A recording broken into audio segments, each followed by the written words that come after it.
अस्सलामुअलैकुम ताताउल्लाह organic farms. एक मज़े की दोपहर, धूप है, गर्मी है, मगर गर्मी में उस तरह की शिद्दत नहीं है। अगर आप ज़्यादा फ़िज़िकल काम नहीं कर रहे तो मिठास है।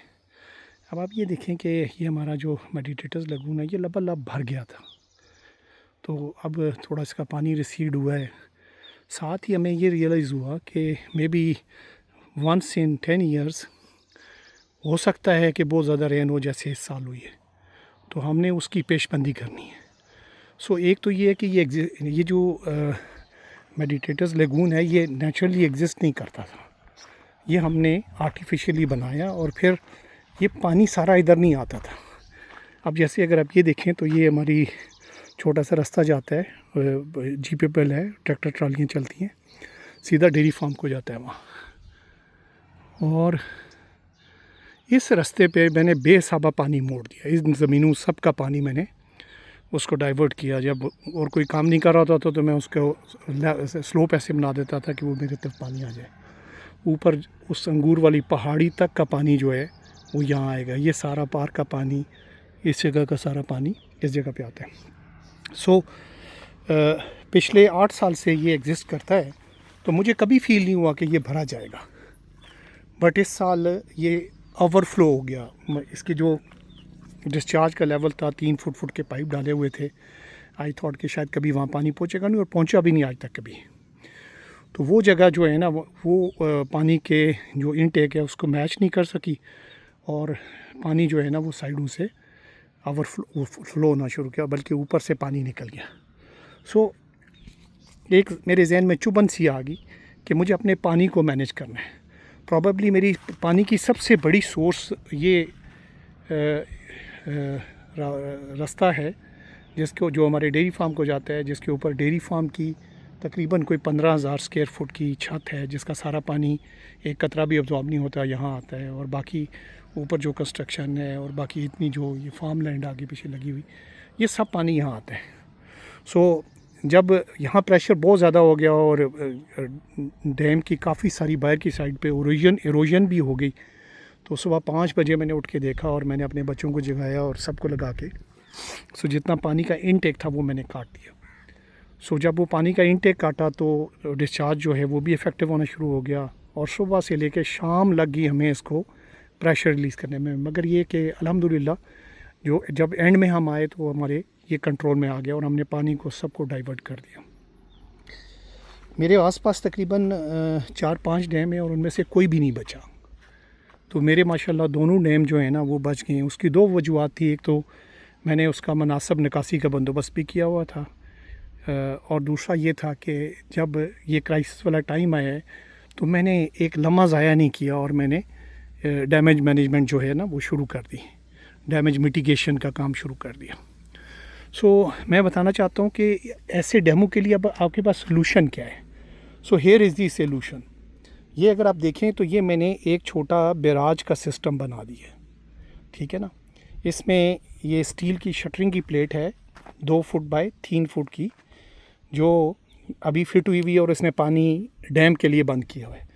और यही प्लेट या इसके साथ की दूसरी प्लेट आप उठा के यहाँ लगा दें तो ये जो बाहर मैंने पानी डिस्चार्ज किया है खेतों में, ताकि इस डैम से सारा पानी डाइवर्ट होके इन खेतों के ज़रिए जो है ना वो आगे उधर मूव कर जाए। सो मेरे पास ये ऑप्शन आ गई है कि लाइक राउंड द ईयर ये जगह मैं पक्की बंद कर दूँगा, ठीक है ना, और ये जगह जो है ये पक्की खुली रहेगी। और उसके बाद क्या होगा कि जब मुझे फ़ील होता है कि मेरे इस डैम के ऊपर पानी का प्रेशर ज़्यादा बढ़ गया है, तो प्रॉबेबली ये जिस तरह अभी बंद हुई हुई है इस तरह बंद हो जाएगी, और ये वाली खुली रहेगी टिल दी टाइम कि मुझे फ़ील होता है कि I have to feed in more water. और अल्हम्दुलिल्लाह मेरा अपना जो जहन कहता है, क्योंकि ये सबसे बड़ा इनटेक है इसका, और ये पूरे का पूरा एक स्ट्रीम या नाला बन के पानी इसमें आ रहा होता है, तो ये जब मैं काबू कर लूँगा तो इंशाल्लाह ये पानी मेरे काबू में हो जाएगा। थोड़ा सा स्ट्रक्चर से मैं आपको दिखाना चाहता था कि शायद पोठवार में रहते हुए लोग जो अपने फार्म्स हैं जिनके और ये मेहनत करते हैं तो वो इसको समझ लें। देखें थोड़ा सा इधर भी गुलाई है और उधर पूरी गुलाई बन के वो वहाँ ख़त्म होगी, और यहाँ एक बेसिकली आप समझ लें कि एक एंगल सा बना के या ट्रायंगल सा हमने बना दिया, और इसके साथ जो है ना जो ब्लॉक्स की चुनाई है ना उसी में हमने जगह रख दी है। अब ये देखें, ये जो शीट पड़ी हुई है ना, ये कॉमन शीट है, ये भी इसके यहाँ बीच आ जाएगी, और ऐसे ही उधर जो है ये जगह जो है इसके बीच भी फंस जाएगी, और नीचे भी ऐसे ही फंस जाएगी। सो मैं सजेस्ट करूँगा कि आपके अगर आपने डैम बनाए हैं, आपके पास डिस्चार्ज की सफिशेंट जगह नहीं है, या आप करना भी नहीं चाहते क्योंकि डिस्चार्ज के साथ फ़िश भी ज़ाया होती है, तो फिर आप इस तरह का स्ट्रक्चर ज़रूर बनाएंगे। मैं आपको इसका दूसरा साइड का भी व्यू दिखाता हूँ। तो आप जब ये स्ट्रक्चर बनाएंगे तो इंशाल्लाह कंफर्टेबल हो जाएंगे। ये यहाँ अच्छा भला बनना था, ये मेरी ज़मीन नहीं है, नेबर्स की ज़मीन है।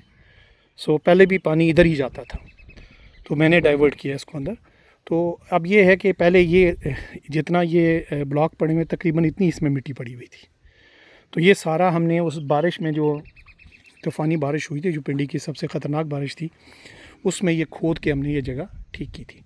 तो अब ये माशाल्लाह अगर आप देखें तो हमारा सोच समझ के हिसाब से ये बेहतरीन स्ट्रक्चर बन गया है। सो ये नीचे इसके नाला बना हुआ है, पुली है, और फिर ये यहाँ से पानी जो है वो बाहर आ जाता है। सो एक और व्यू आपको इसका दिखाता हूँ।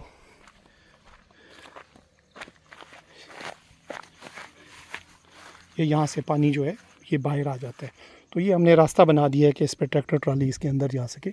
मे भी सब्सिक्वेंटली कभी मुझे इसकी डीसिल्टिंग पर करनी पड़े। सो ऐसे अगर आप स्ट्रक्चर्स बनाएंगे ना तो आप कामयाब होंगे। ये चीज़ मुझे सीखने में तकरीबन जो है वो 10 साल लगे। तो मैं चाहता हूँ कि आप मेरे तजर्बे से फ़ायदा उठाते हुए इस तरह का कोई स्ट्रक्चर प्लान करें अपने डैम की जो इनटेक मैनेजमेंट है उसके लिए। सो होपफुली ये जो वीडियो मैंने बनाई है ये आपके लिए बेनिफिशियल होगी। ये पुटफार के उन फार्मर्स के लिए, काश्तकारों के लिए जिन्होंने अपने डैम बनाए हुए हैं या बनाने। सो अगर आप फील करते हैं कि आप पानी का डिस्चार्ज बहुत ज़्यादा प्रेशर हो तो नहीं प्रॉपर कर सकते, तो फिर आपने इनटेक को डाइवर्ट करना है, और इनटेक आपके काबू में आ जाएगा तो इंशाल्लाह आपके डैम को ख़तरा नहीं होगा। डैम के अंदर अगर आपने फ़िश डाली है तो उसको भी कोई ज़रा बार ख़तरा नहीं होगा। और अब जहाँ मैं देखता हूँ कि लोगों के ज़्यादातर डैम जो हैं टूट गए हैं, सूख गए हैं, उनमें पानी नहीं है, तो मैं फ़ील करता हूँ कि माशाल्लाह मेरा जो ये जो डैम है ये फ़र्स्ट क्लास जो है वो ठीक ठाक पानी से भरे हुए हैं। माशाल्लाह मछली भी है और सारी चीज़ें। तो ये तकरीबन 3 पाइप्स का मैंने ना इसमें डिस्चार्ज भी रखा हुआ है। अगर आप ये देखें तो पहला पाइप ये फुट का कुतर है, इसका डाया है इसका, और इसी जैसे 2 पाइप ये लगे हुए हैं। सो ये काफ़ी पानी ले लेता है, ऐसा नहीं है कि ये बिल्कुल नकारा था, मगर ये कि अब इस पे जो प्रेशर आता है इनटेक का वो भी मैनेज कर सकता हूँ। दूसरा ये है कि ये भी सारे का सारा बंद जो है ये तकरीबन 2 या 3 फुट हमने ऊंचा कर दिया है। अब अगर आप यहाँ देखें तो वो जगह नीचे जो है सारी, तो जो खेत में जहाँ मैंने पानी डाइवर्ट किया है, अगर डैम ओवरफ्लो होगा तो ये पानी ऑटोमेटिकली उधर चला जाएगा और इस जगह पे बिल्कुल स्ट्रेस नहीं डालेगा। तो ये है जी इम्प्रोवाइजेशन जो फार्म्स पे आपको अपने फार्म पे करनी पड़ती हैं, और इसके बगैर जो है वो लाइफ नहीं चलती मज़े की। तो आप ज़रूर इसको कंसिडर करें। किसी ने अगर मुझसे मशवरा करना हो, मुझसे बात करनी हो, तो आप मैसेज कर दें या मुझे कॉल कर लें, या मैं आपको कॉल कर लूँगा और आपको समझाऊँगा कि ये कैसे बनता है सिस्टम। तो ये छोटा सा व्यू आपको दिखाऊँ जो बीच में हमारा गोपा बना हुआ है। ये भी सिर्फ कश्ती की कमी रहेगी है इसके अंदर मूव करने के लिए, वो भी इंशाल्लाह हम जल्दी पूरी करेंगे। तो थथाल ऑर्गेनिक फार्म्स जो है पुटफार के हार्ट में है। हम पिंडी से ज़्यादा दूर नहीं हैं। अगर आप बैरिया फ़ेज़ 8 में हैं तो 20 मिनट्स, फ़ेज़ 7 से 30 मिनट्स, और DHA फ़ेज़ 1 और 4 से तकरीबन पौना घंटा लगता है, और 1 घंटे की ड्राइव है फ़ेज़ 2 से, DHA फ़ेज़ 2 से। इस्लामाबाद जो है वो थोड़ा सा ज़्यादा टाइम लगता है। और देखें ये आपको खूबसूरती देखने में मिलेगी। आप बादल देखें ज़रा, ये $1 मिलियन के व्यूज़ हैं। अगर आप ख़ुद नहीं बना सकते तो आए, हमने आपके लिए ही जनरेट किए हुए, आए इनको देखें और इन्जॉय करें। बहुत शुक्रिया आपका। थथाल ऑर्गेनिक फार्म्स गूगल मैप्स पे भी है, अगर आप थथाल ऑर्गेनिक फार्म्स लिखेंगे तो आपको लोकेशन भी पता लग जाएगी। और एक छोटी सी कॉल हमें कर दें या मैसेज ड्रॉप कर दें ताकि हम आपके बैठने का और आपको दूसरी सहूलियत देने का बंदोबस्त कर लें। सेल्फ़ कंटेंड आएँ, हमारे पास अभी ऐसा कोई इतनी बड़ी फंक्शनल चीज़ नहीं है कि हम आपको एंटरटेन कर सकें। इंशाल्लाह बनेगी, तो अभी आप सेल्फ़ कंटेंड आएँ, हम आपको नेसेसरी असिस्टेंट इंशाल्लाह देंगे। बहुत शुक्रिया। Thank you very much for being with Thathal Organic Farms. अल्लाह हाफ़िज़।